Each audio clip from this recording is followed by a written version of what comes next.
સીતારામ, સતવિદાસ, જય મા અમર, જય શ્રી કૃષ્ણ.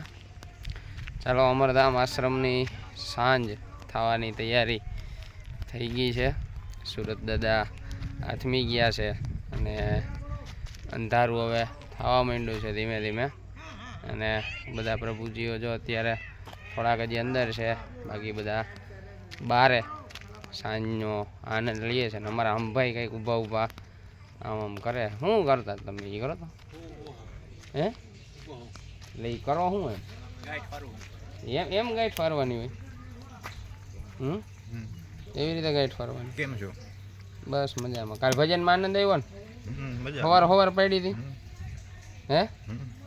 અત્યારે શું કામ કરતા હતા? અત્યારે અમારા અંબાઈ છે ને ભાઈ લાકડાનું કામ કરતા હતા, કેમ કે બધા પ્રભુજીઓ માટે આજે આપણે પ્રસાદ બનાવવાનો છે. કોઈની આજે પ્રસાદી છે નહીં, એટલે આજે બધા પ્રભુજીઓ માટે આપણે પ્રસાદ બનાવવાનો. એટલે હે નહીં આપ્યું એટલે આજે બનાવવાની છે બધા પ્રભુજીઓ માટે મસ્ત મજાની દાબેલી. અને અમારા શારદાબા ને પ્રજ્ઞાબેન ને બીજા મહેમાન આવ્યા છે, એ બધા દાબેલીની તૈયારી કરે છે.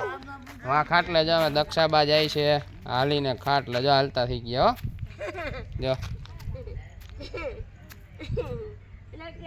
હાલો હાલો હાલો ઉતાવળ, હાલો હળી કાઢવાની હોય. કાઢવાની હોય, કાઢો.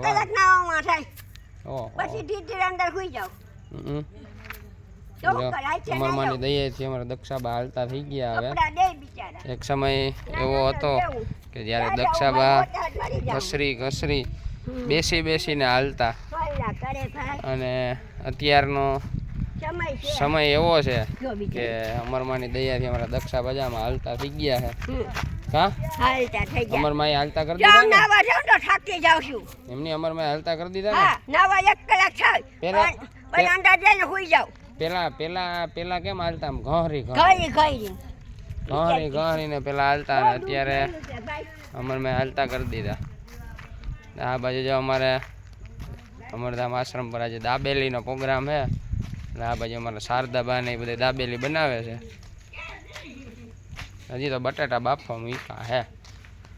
તમે મોડું કરજો, લાઈટ કરી નાખો. ઓય ઓમાંથી તો શું શારદાબા તમારે બનાવવાનું છે?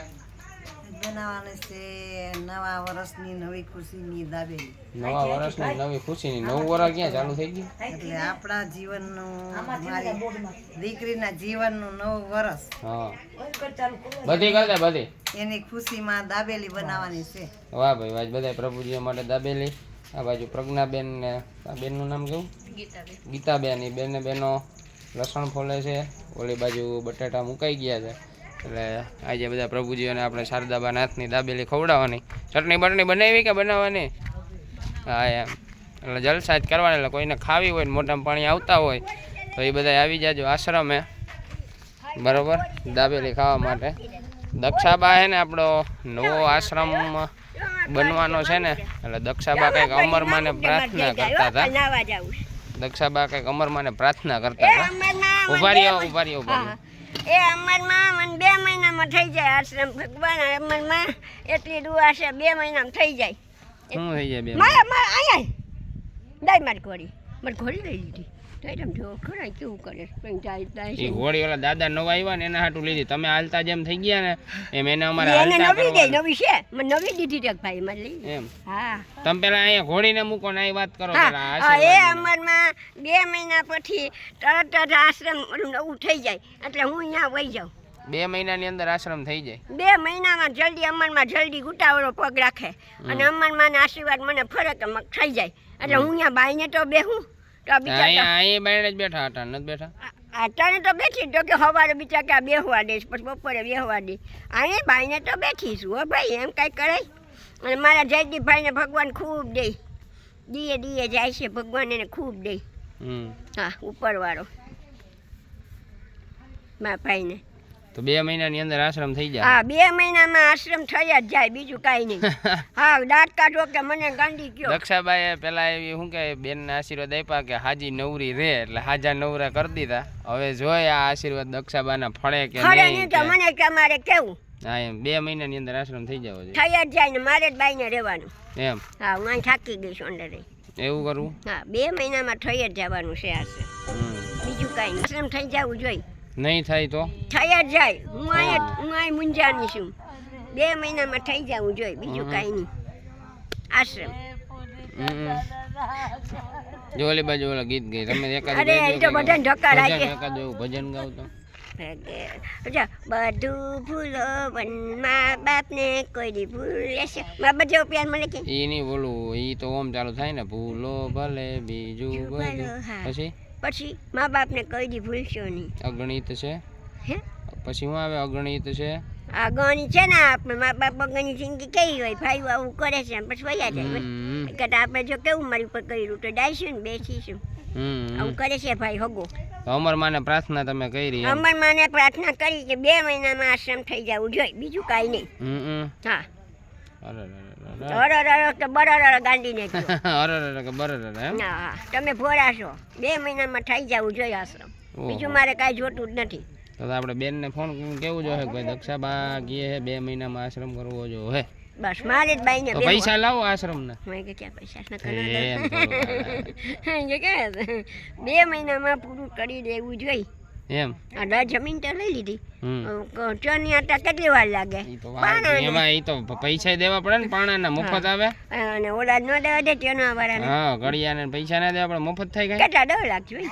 તો 2 લાખ જોઈએ એમને એમ થાય. તમે દેહો ને અડધા. મારી ક્યાં નકર હોય તો બેંકમાં 20 લાખ 10 લાખ દઈ દો. 10 લાખ 2 લાખ નથી ભાઈ નકર દઈ દો. માજી વાળો નથી. હું આવીશું બીજા અપન.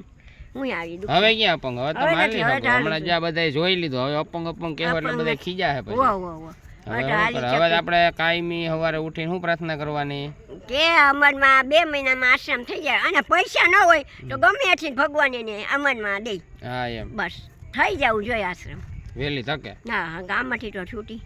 બધાયને સારું ને? હા બધાયને સારું. બધાને લઈ જાવ તો બધાને લઈ જાવ. ફરતે દિવાલ કરી દીધી બધા જાય તો ખુલ્લા વાતાવરણમાં. જો ખુલ્લા વાતાવરણમાં રહી જો બિચારો કે છે.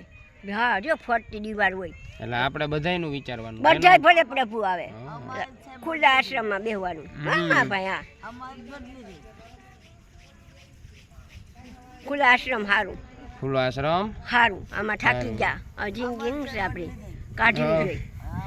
હશે ને બધાને પાટા મારે શું લાગે. મને પ્રાર્થના કરી કે 2 મહિનામાં આશ્રમ થઈ જવું જોઈએ. બીજું કાંઈ નહીં. અને ન પૈસા હોય તો અમરમાં ગમે ત્યાંથી દે. કેને દે? કેને દે પૈસા? મને થોડાક દે. બેન ને દેવાના ને આશ્રમ બેન કરવાના. અશોકભાઈ ને દેવા જોઈએ. અશોકભાઈ ને હા એને ધંધામાં એને કી હારામ હારું અમરમાં કરી દેજો. અમરમાં હારામ હારું અશોકભાઈ ને ગમે ત્યાંથી પૈસા આવી જાય. હા એટલે આશ્રમ 2 મહિનામાં બની જાય. એટલે આપણે હાલતા થઈ જાય અહીંથી. થાય કાંઈ બસ એટલે આમ ખુલ્લું હોય ને ભલે ને વંડી હોય ખાટલો રાખીને બેહાય તો ખરા. અને માણા નીકળી જોવાય. હા એ તો માણા હારી જાય કામ કરે જ છે વાડીમાં. બહુ માણા દેખાય જયદીપભાઈ દાટકા માણા છે. આ તો આશ્રમના દેખાય છે એમ.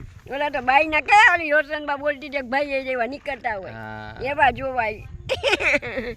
યો 2 મહિનામાં થઈ જવું જોઈએ. 2 મહિનાની અંદર ભાઈ અમારો નવો અમરધામ આશ્રમ અમરધામ જ અમરધામ આશ્રમ હળમળિયા તૈયાર થઈ જાય.